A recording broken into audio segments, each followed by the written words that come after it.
High സുഹൃത്തുക്കളെ, നിങ്ങൾ കണ്ടുകൊണ്ടിരിക്കുന്നത് മാനന്തവാടി മുനിസിപ്പാലിറ്റിയിൽ 50 സെൻറ്റ് സ്ഥലം നല്ല തണുപ്പുള്ള പ്രദേശത്ത് കേട്ടോ. നല്ല തണുപ്പുള്ള നല്ല കൂളിംഗ് ആണ് കേട്ടോ. നല്ല കൂളിംഗ് ഉള്ള ഏരിയയിലാണ് 50 സെൻറ്റ് സ്ഥലം വെറും 15 ലക്ഷം രൂപക്ക്.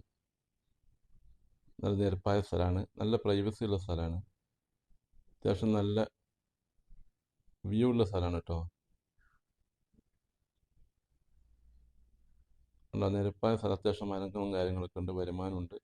വരുമാനം കുറച്ച് റബ്ബറും കാര്യങ്ങളൊക്കെയാണ് ഉള്ളത്, കുറച്ച് പടുമരങ്ങളുണ്ട്, കുറച്ച് കുരുമുളകുണ്ട്, തെങ്ങുണ്ട്. ഇത് ബസ് റൂട്ടിൽ നിന്ന് കുറഞ്ഞ ദൂരം മാത്രമേ ഇതിലേക്കുള്ളൂ. സൈറ്റ് വരെ റോഡ്, കറണ്ട്, വെള്ളം, എല്ലാ സൗകര്യങ്ങളുണ്ട് കേട്ടോ. ഇത് home stay, resort, villas, farm ഒക്കത്തിനും പറ്റിയ സ്ഥലമാണ്, വീട് വെക്കാനും പറ്റിയ സ്ഥലമാണ്. നല്ല കൂളിംഗ് ഉള്ള ഏരിയ ആണ് കേട്ടോ. ഇത് വാങ്ങാനോ ഇതിനെപ്പറ്റി കൂടുതൽ അറിയുവാനോ നിങ്ങൾക്ക് താല്പര്യമുണ്ടെങ്കിൽ എൻ്റെ നമ്പറിലേക്ക് വിളിക്കാവുന്നതാണ്. വിളിക്കേണ്ട നമ്പർ 95 62 56 47 13. അല്ലെങ്കിൽ നല്ല വ്യൂ ഉള്ള സ്ഥലമാണ് കേട്ടോ. അതുകൊണ്ട് തന്നെ ഹോം സ്റ്റേ, വില്ലാസ് ഒക്കെ ഉണ്ടാക്കാൻ പറ്റിയ സ്ഥലമാണ്. ചാനൽ സബ്സ്ക്രൈബ് ചെയ്യാൻ മറക്കരുത്. സബ്സ്ക്രൈബ് ചെയ്യാൻ മാത്രമേ ഇതുപോലെ നല്ല നല്ല വീഡിയോ ഇനിയും നിങ്ങൾക്ക് ലഭിക്കുകയുള്ളൂ. Okay, thank you.